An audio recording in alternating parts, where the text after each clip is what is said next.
majestade de Jesus, que ruja o leão e a terra estremeça diante da majestade de Jesus, sob o trono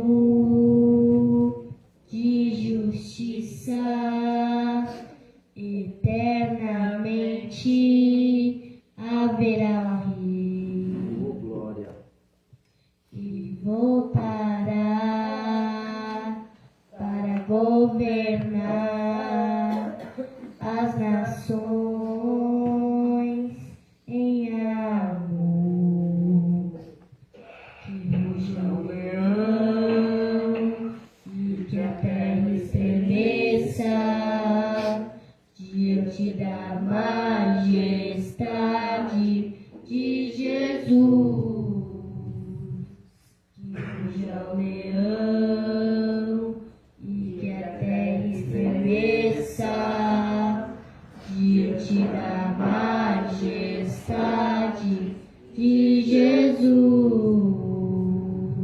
Que ruja o leão e que a terra estremeça diante da majestade de Jesus. O descendente de Davi é o homem mais notável.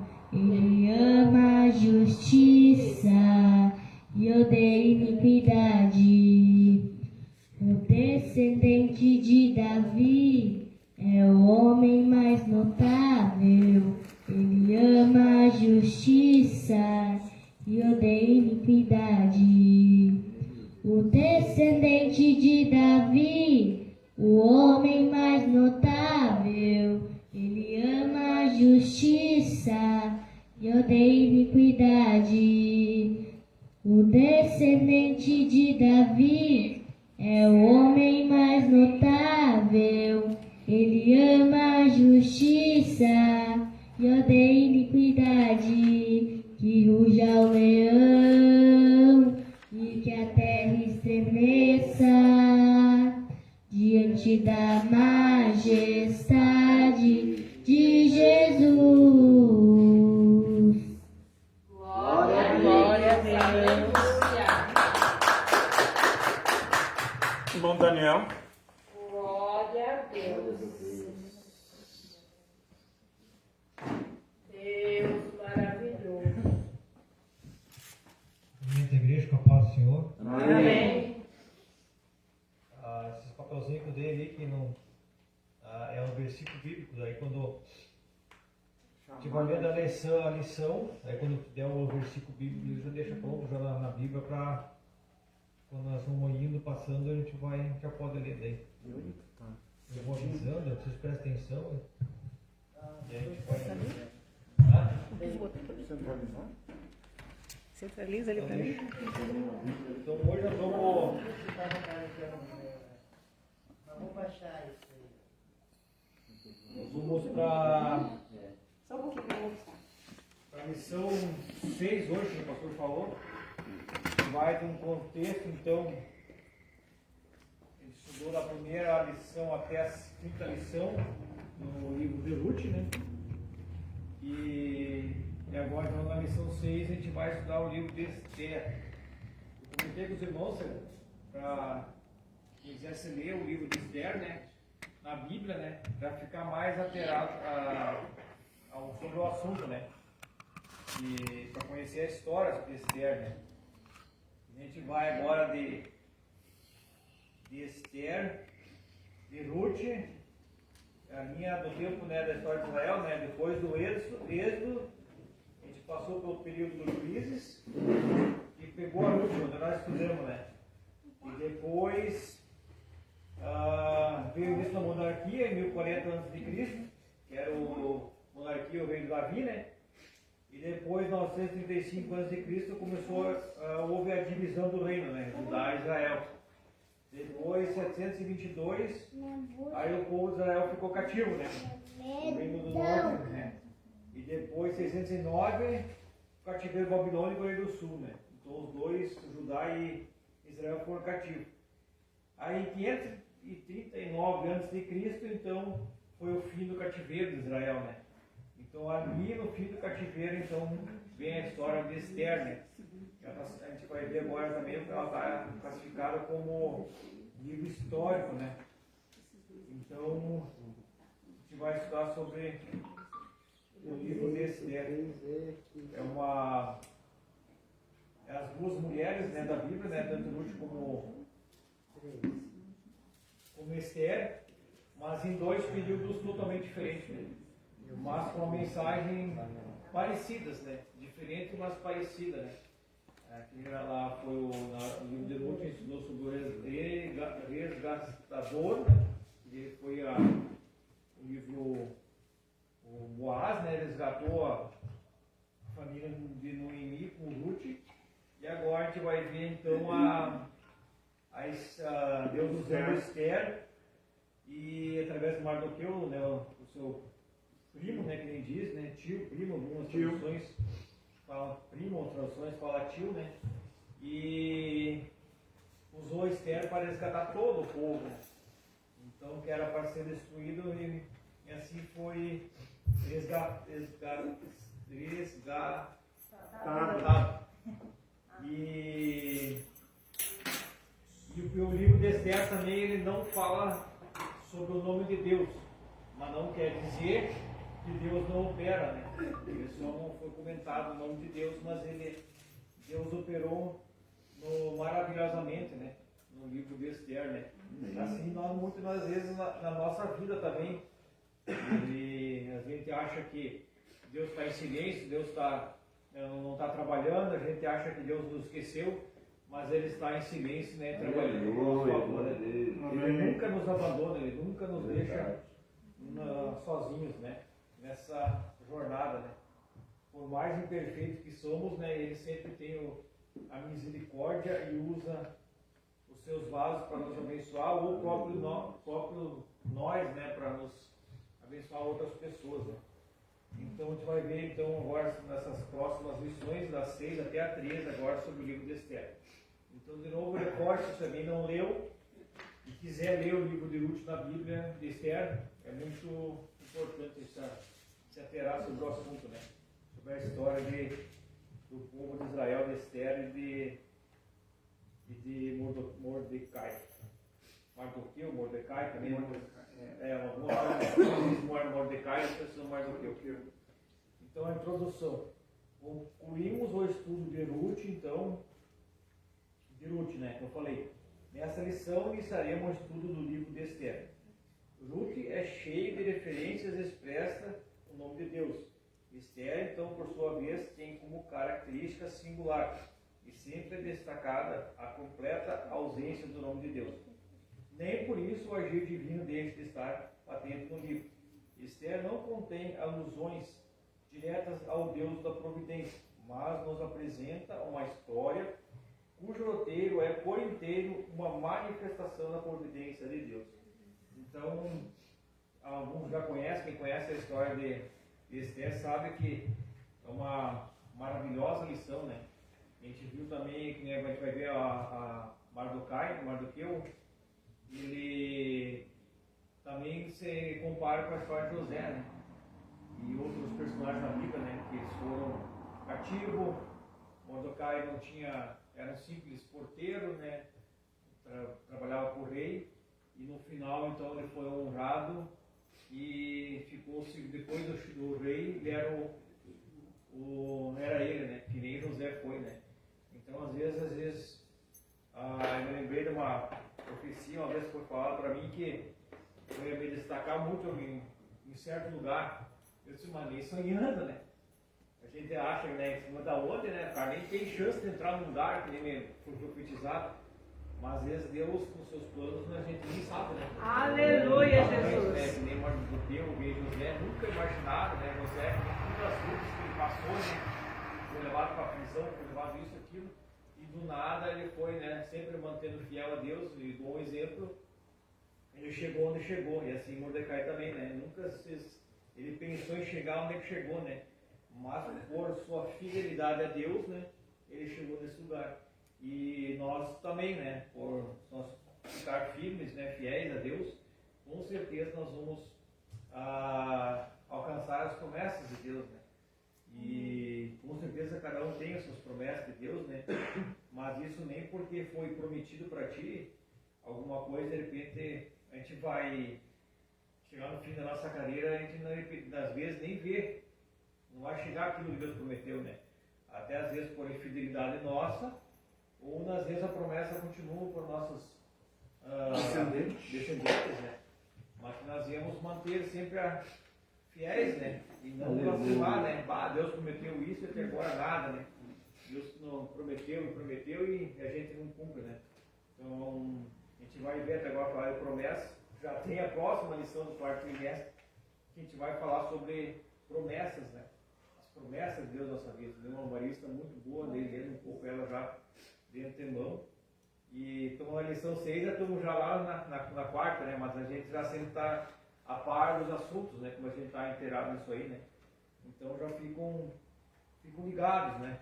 Se nós continuarmos, provavelmente o pastor vai continuar no quarto trimestre, então a gente já tem um tema muito importante para a igreja também, né? Glória a Deus. Ponto 1, então. Essa lição 6 a gente vai estudar mais um contexto histórico, né? Para dar uma introdução no livro de Esther, e depois na sétima lição a gente vai na oitava em diante, a gente vai estudar sobre cada ponto da lição, cada capítulo, cada assunto da lição do livro. Então agora vamos ler agora a organização do livro. A categorização de Esther. Da mesma forma que Ruth, Esther pertence aos escritos. Os 11 livros que compõem a terceira secção da Bíblia hebraica. E nessa seção, também, ao lado de Ruth, integram-se os Megilot, os 5 livros curtos lidos anualmente nas festas judaicas.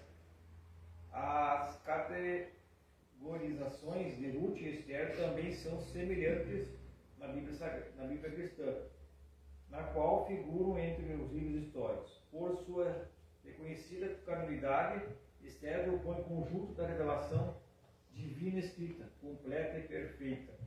Segundo Timóteo, capítulo 3, versículos 16 e 17, alguém tem?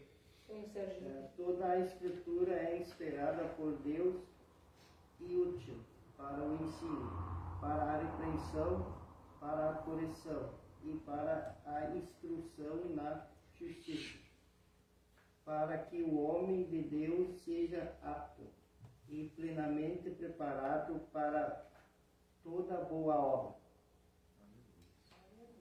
Então, Glória a Deus. existe, né, hoje nós temos na nossa Bíblia de hoje, né, sobre os livros históricos, né, que é a história dos 7 livros, né, 11 livros históricos. Mas antigamente não era assim, né, na hebraica, na católica, na hebraica, antigamente era nos livros, né, que era o rol do livro, era outra seção, né. Mas então quem fez a canonidade da Bíblia, né, ficou nos livros históricos, né, da Bíblia Sagrada. Então, quem gosta de separar, né, Pentateuco, os 5 primeiros livros, depois tem os poéticos, né, que são salmos, né, os históricos são esses, né, e então assim sucessivamente, né. Mateus também, coisa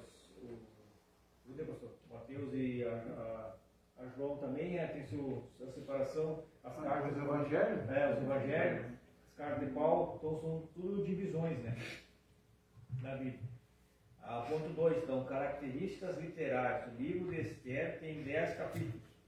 Dentre suas características literárias, destaca-se a objetiva historicidade, vista na expressa referência ao rei Assuero, e em vários outros detalhes factuais. Além de seu caráter de fonte primária para a festa de Purim, anualmente celebrado pelos judeus. O estilo narrativo é menos de áudio que o de Ruth. O texto é mais do narrador e das personagens. É como se fosse alguém narrando a história de Esther, né? Quem lê a Bíblia no livro de Esther, tu vai ver que parece que é alguém narrando a história. Então, por isso que a gente vai ver agora a autoria aqui é desconhecida quem escreveu, né? Porque a gente não tem essa... Né? Existem bajulações só, né? Mas a gente não sabe quem foi realmente. O ponto 3, autoria e data. Então, o autor de Esther é desconhecido, como eu falei, por isso mesmo, né? Essa conta uma história, né? Muitos estudiosos consideram que o livro de Esther foi escrito por um judeu que viveu na Pérsia, pelo fato de o autor demonstrar amplo conhecimento da cidade de Suzã e de sua estrutura e de importantes documentos do Império Persa. Considerando essa possível autoria e algumas evidências internas, acredita que o livro seja datado no século V a.C., por volta de 460 a.C. Logo após a morte de Assuero, ocorrida em 465 a.C. Outro fator levado em conta por essa datação é de ordem linguística. O autor empregou algumas palavras persas em meio ao hebraico, mas não fez uso algum de expressões originárias do grego e que revelam um estilo anterior à ascensão da Grécia sobre a Pérsia, que se deu com Alexandre o Grande em 330 a.C. Então, o que a gente falou, tem especulações quem escreveu, mas ninguém, né, a gente não sabe realmente, né? Contando uma história. Anônimo, né? Autoria anônima. Autoria anônima. O livro de Esther, o nome de Esther, quando ela era antes do seu cativeiro, era Adassa, que significa murta, né? E depois do cativeiro, então, lá no rei, então, foi dado o nome de Esther, que significa estrela. Se fosse estrela, como a gente viu a história dela, por ela ser uma moça muito bonita, muito cativante, né? Uma estrela, né? Mas nem por isso ela deixou de ser humilde, né? Então agora nós vamos para o ponto 2, o contexto histórico, né? O povo hebreu no exílio. Para uma melhor compreensão do texto histórico do livro de Esther, é importante mencionar o final do período da monarquia do povo hebreu, em 722 a.C. Houve a queda do reino do norte sobre os assírios. Pouco mais de 100 anos depois, Judá, o rei do sul, foi levado para o cativeiro babilônico, em 3 levas. 605 a.C., depois 597 a.C. e depois 586 a.C. Conforme Jeremias havia profetizado, o exílio da Babilônia duraria 70 anos. Então tudo isso a gente vê, já foi avisado, né, como seria a profecia, né? Então realmente ocorreu, né? Foi um período em que Deus tratou com Judá, principalmente para estripar a idolatria que havia contaminado a nação. Deus abomina todo o pensamento, sentimento e comportamento idólatra. Por isso, nada em nossa vida pode ocupar o lugar que pertence a Ele. 1 João, capítulo 2, versículo 15 a 17, alguém tem? Eu.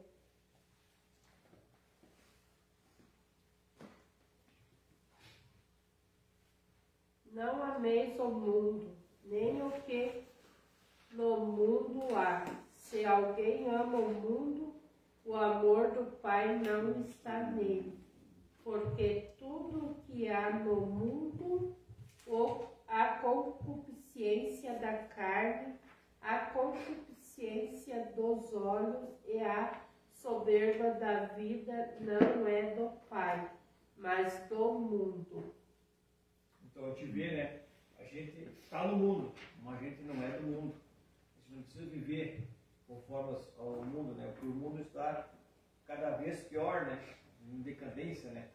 Mas nós, como cristãos, nós temos que dar bom exemplo, né? A gente tem ensinado, tem falado, né, para os jovens, para quando a gente vai estudar, que a gente tem que nos destacar por ser cristãos, né? Dar um bom exemplo, né, para a sociedade. A sociedade vai de mal a pior, né?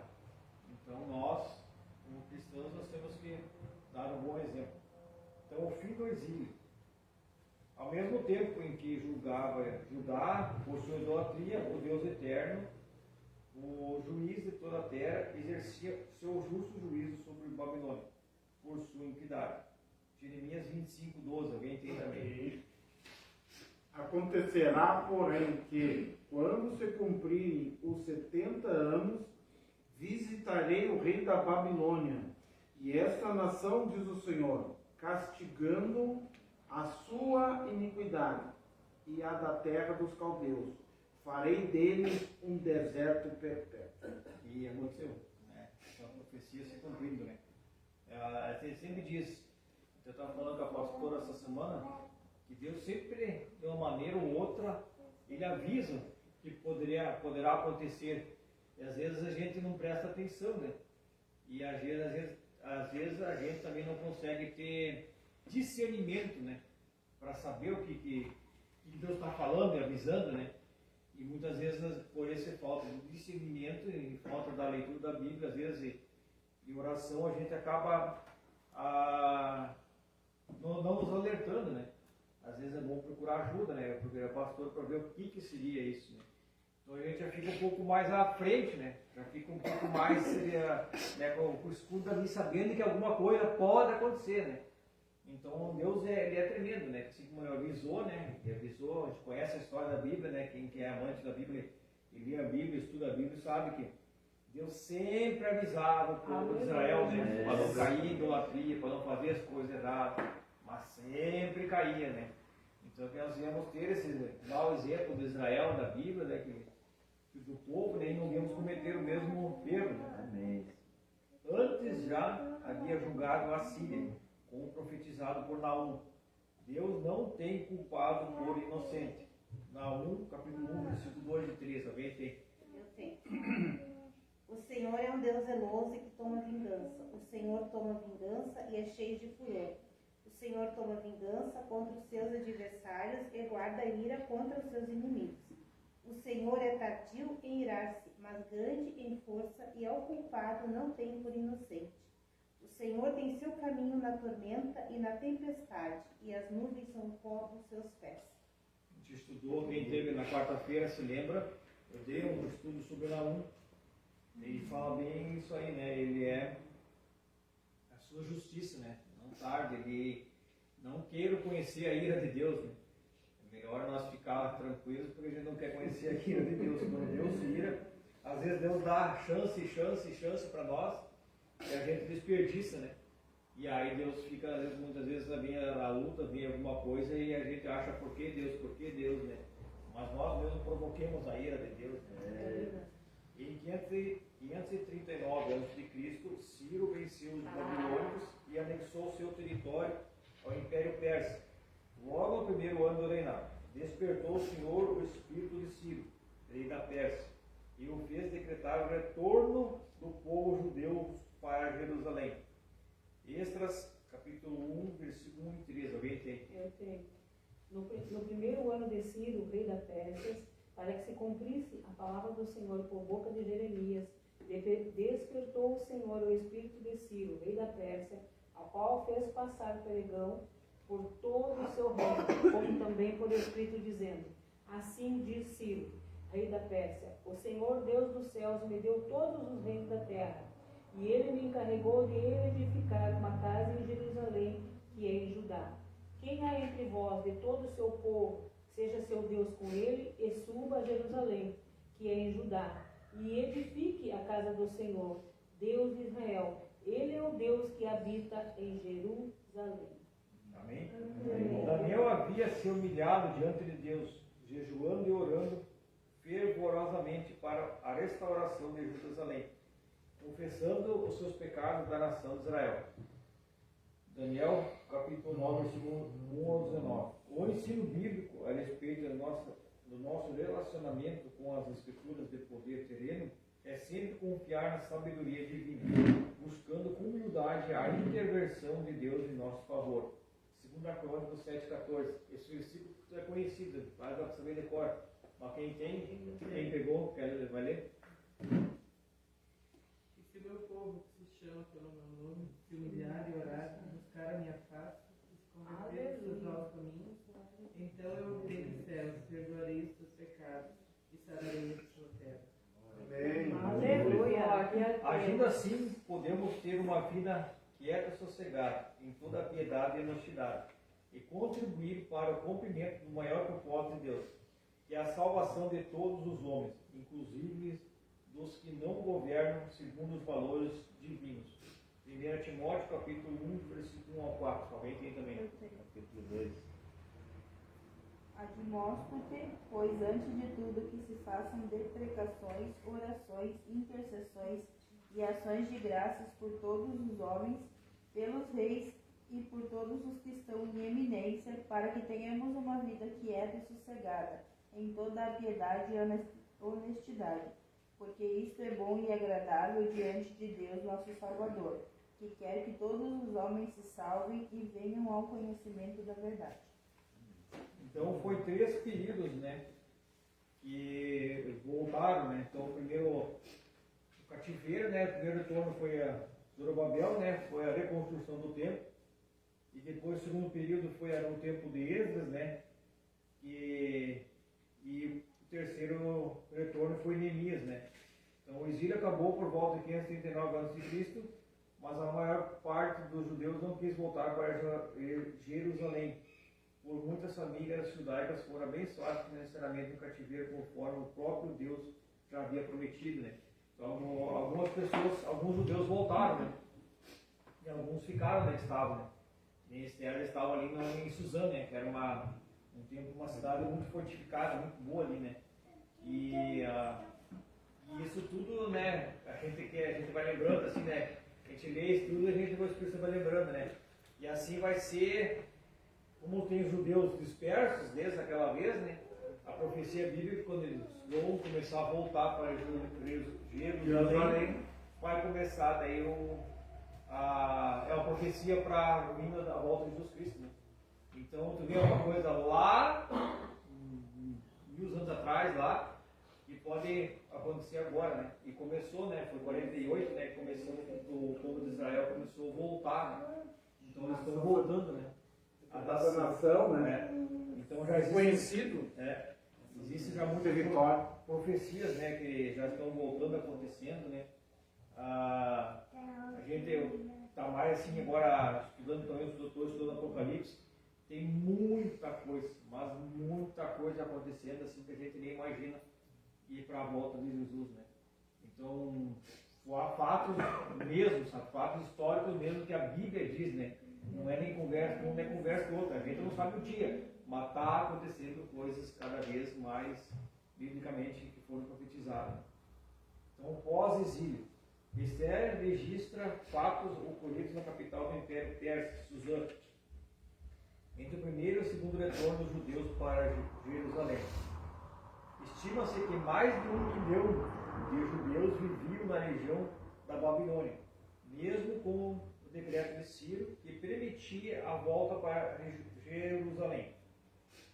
A maioria absoluta dos judeus decidiu pelo que lhes parecia mais cômodo, permanecer nas cidades que ocupavam na Babilônia. Somente cerca de 50 mil voltaram para Jerusalém no primeiro grupo, liderados por Zorobabel, como eu falei.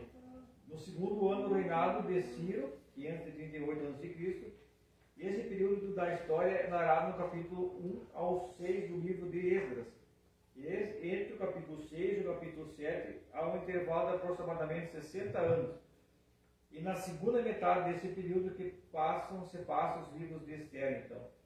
Então seria na segunda volta, né? Que a remessa que ela disse. Segunda remessa. Então ali que aconteceu mais ou menos a história, né? Deles. É história, mas é bom para a gente ficar a par, né? Estudar a história, né? Da Bíblia, né? Conforme está acontecendo, os anos, tudo é bom, né? Ponto 3, então, propósito da mensagem. A providência divina, então.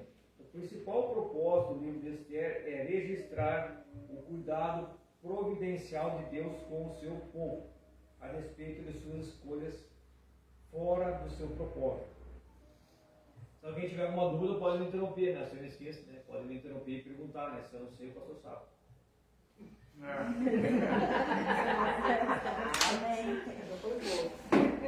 Ao decidirem permanecer na Babilônia, então, sob os domínios do Império Persa, os judeus olharam para a estabilidade que imaginavam ter conquistado. Não apenas no aspecto econômico, mas também cultural, social e religioso. Os persas tinham fama de benevolência com os povos que dominavam, principalmente quanto à liberdade religiosa.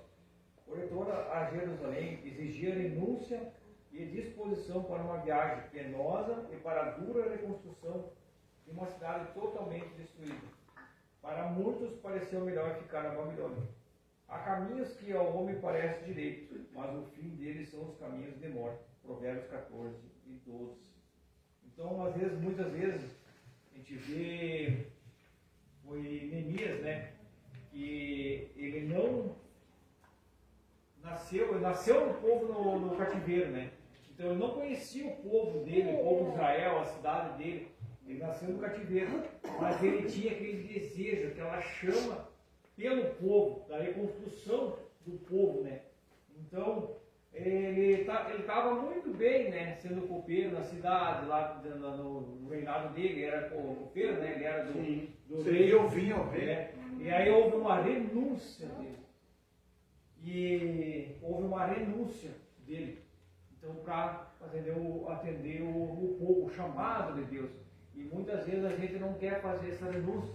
A gente está quieto no nosso banco, a gente vem nos cultos quarta-feira, vem nos cultos domingo. E quando Deus manda fazer uma coisa, a gente não quer, muitas vezes, né? Ah, tá bom aqui, para que eu vou fazer, né? Às vezes é a renúncia, às vezes, que Deus pede para a gente não faz, né?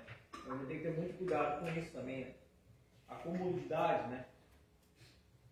Ponto 2, então. Uma falsa estabilidade. Esther nos transmite como mensageiro o perigo de confiar nas falsas estabilidades que as estruturas do mundo nos oferecem, que costumam parecer mais vantajosas. Estava tudo indo muito bem em Suzano, até surgir a ordem de extermínio total dos judeus. A falsa segurança foi embora. O povo de Judá dependia novamente da intervenção divina para sua sobrevivência. Esther nos mostra Deus agindo mais uma vez, movendo as estruturas humanas, agora no grande e poderoso Império Persa. Seja qual for a circunstância, é melhor confiar no Senhor do que no homem. Salmos 118, versículo 8 e 9. Alguém tem? Melhor é buscar refúgio no Senhor do que confiar no homem. Melhor é buscar refúgio no Senhor do que confiar em príncipes. Amém? Assim a gente vai ver nas próximas lições, vai contar a história um pouco sobre de Mordecai, né? Como é que tudo aconteceu, né? Mas o Deus, o rei, né? Astarxerxes. E ele tinha uma estátua e todos tinham que se curvar perante ela. E o Mardoqueu não se curvava, que nem Daniel e os seus amigos lá também não resolveram se curvar. E o Amã, ele viu isso e ficou indignado. Ele era o segundo depois do rei, né? Então foi ele que, por ciúmes e inveja do povo de Deus, fez um decreto, conspirou, né? Conspirou, fez um decreto para matar o povo do Deus. Então, vendo isso, né, Mordecai, então, ele como era porteiro, ele ficava sempre tudo de olho e tal, e então ele pediu ajuda de Esther, né? Como ela já tinha sido rainha, né? E no lugar da Vaste, então ele pediu ajuda para Esther e o povo inteiro, né? Esther pediu para clamar, orar e jejuar naquele dia para ela falar com o povo. E fizeram uma conspiração contra Mordecai, contra o povo inteiro, e acabou essa conspiração virando contra o Amã que fez essa conspiração. Então muitas vezes não é nós que temos que fazer justiça, é Deus que faz justiça por nós. Aleluia! Então isso também a gente aprende no livro de Esther, né? E Deus honrou, né? Tudo isso aí com Mordecai sendo o segundo, né? Amã fez a forca, né? Como você leu o livro de Esther, fez a forca para matar Mordecai e no fim o Amã se enforcou na própria forca junto com os 3 filhos, né? Então vê como Deus trabalha em nossas vidas, né? Nós só mantemos fiéis a Ele, né? Aleluia. A festa de Purim, então. O livro de Esther, com propósito também registra a instituição da festa de Purim, ordenada por Mardoqueu, depois do grande livramento que os judeus receberam. Purim é o plural da palavra pur, lançar sorte, conforme Esther 13:7. Amã lançou sorte para fixar o dia da morte dos deuses. A festa comemorava a frustração deles em vasto plano diante da província, providencial ação divina para a libertação do seu povo. A soberania de Deus não encontra limites. Ele age em qualquer época ou lugar para cumprir seus propósitos. Glória a Deus. Então, existe até hoje essa festa de Purim, então, por causa daquele dia, então, que foi lançado. Né? O livramento foi, como o rei tinha decretado pela Amã fez o decreto, né? O selo, né? Real, né? E aí não podia voltar atrás. Mas ele deu outra ordem que o povo de Israel era para ser exterminado sem poder lutar, né? Eles tinham que ser exterminados. E então assim o rei então voltou atrás, né? Como Esther e todo o povo jejuaram através do Mordecai, Esther. Então o rei não podia fazer nada, porque era um decreto. Mas ele decretou de novo outro decreto para o povo poder lutar contra Se defender, né? Se defender. E Deus deu vitória para eles, né? Eles ganharam todas as batalhas e foram abençoados, né? Glória a Deus. Glória a Deus. Deus é maravilhoso, né?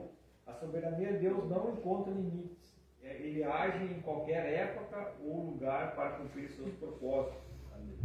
Conclusão, então. O livro de Esther nos lembra de que vivemos nesse mundo, mas não devemos confiar em suas estruturas.